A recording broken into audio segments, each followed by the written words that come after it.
All right.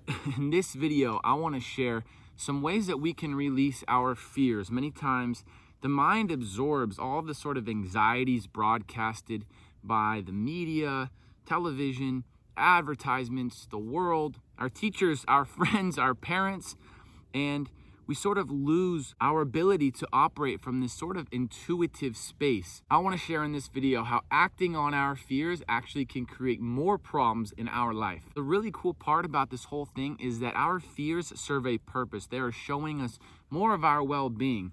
And so I want to share a story. When I was probably 7 or 8, my brother, my dad, and I, we were out among the hills and we had our Razor scooters.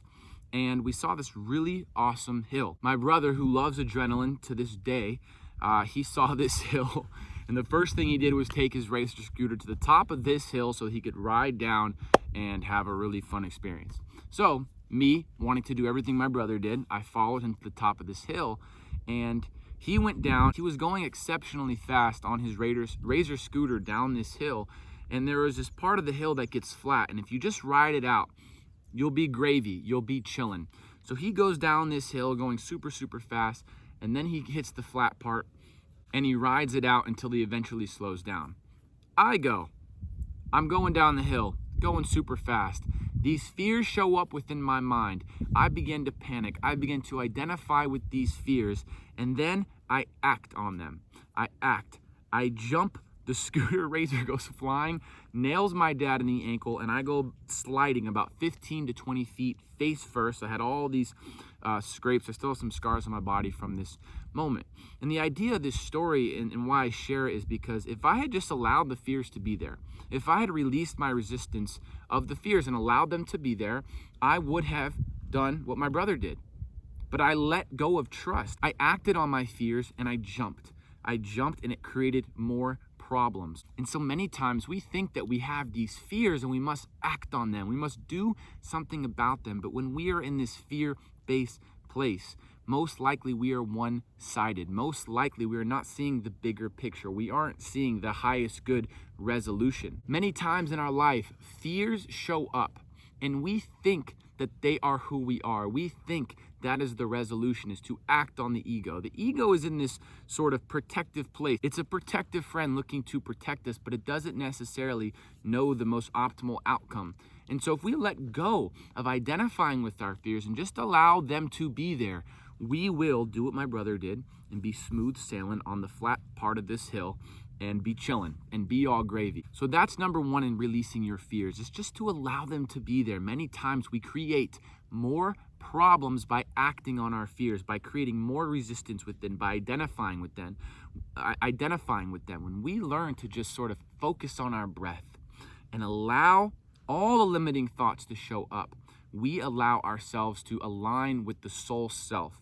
The soul self sees from this sort of broader perspective, from a bird's eye view. The intuitive lens allows us to release our fears because, again, thoughts will show up. Thoughts are highly contagious, and many times we are really just absorbing everyone else's fears, and we think that they are our own. So if we can learn to allow the thoughts to be there, it's almost like, think of a dirty faucet.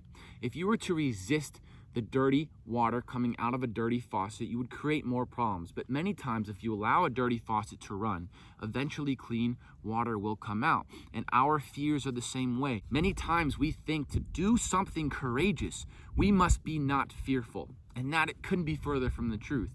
The idea of courage is to act from your spirit self. The spirit self doesn't identify with our fears. Courage comes from allowing the fear to be there and operating from your intuitive self. So the next way of releasing fear, many times fear comes from a lack of clarity, where we're not understanding the problem that we're faced with.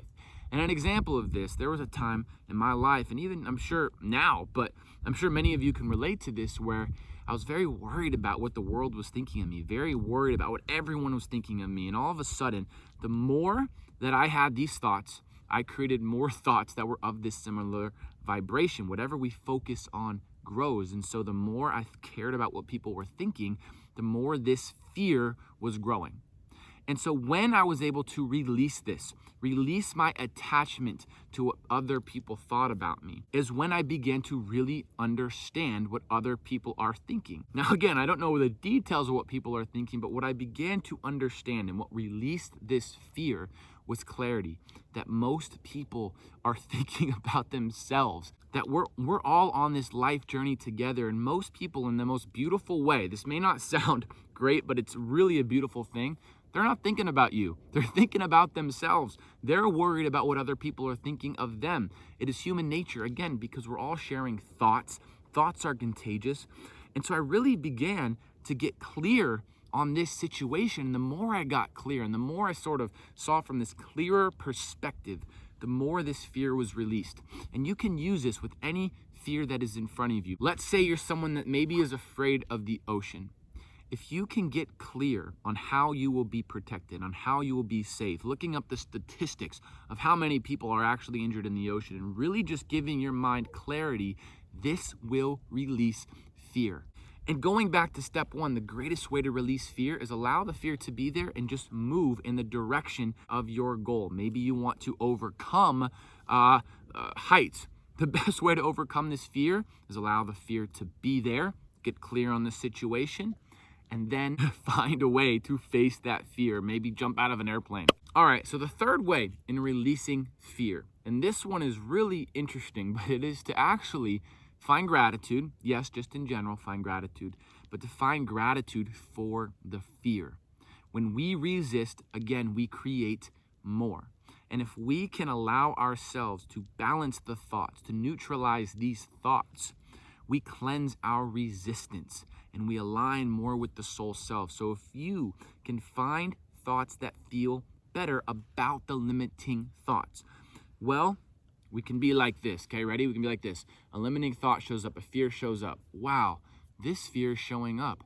I must be evolving. My soul must be growing. This is a beautiful thing. Another thought of gratitude you could have for your fears and your limiting thoughts is, wow, this limiting thought is showing up. This is an incredible opportunity to practice observing my thoughts versus identify with them. The more that we can find gratitude, and that includes what we're afraid of, that includes our limiting thoughts, and that includes just in general, finding gratitude for what we're actually grateful for. This aligns us with our unconditionally loving self. This aligns us with the soul self. And when we're aligned with the soul self, that is when we activate our most fulfilling life experience. So I hope you know this, that your fears are an indicator that you're growing. You can find gratitude for them by knowing that most people are afraid. It isn't the fear that isn't supposed to be there. It's us, that we can learn to rise above them by finding gratitude for them, by not acting on them, but by facing them head on. By observing our fears, finding gratitude for them, we can really practice and strengthen this muscle of overcoming our fears. And when we learn to do this, we really access our most fulfilling life. We really activate a life that is aligned with the soul mission. You are here to do special and unique things on this planet, friend. And if you're watching this video, I'm incredibly grateful. You could have subscribed, you could have been anywhere, and you're here. So thank you so much. I hope this video resonated with you even just a little bit. And if you aren't subscribed, feel free to like, subscribe, and share this video. We're trying to share the love, you know what I mean? So again, thank you. I hope you're feeling awesome and authentic. Alrighty, friends, peace out.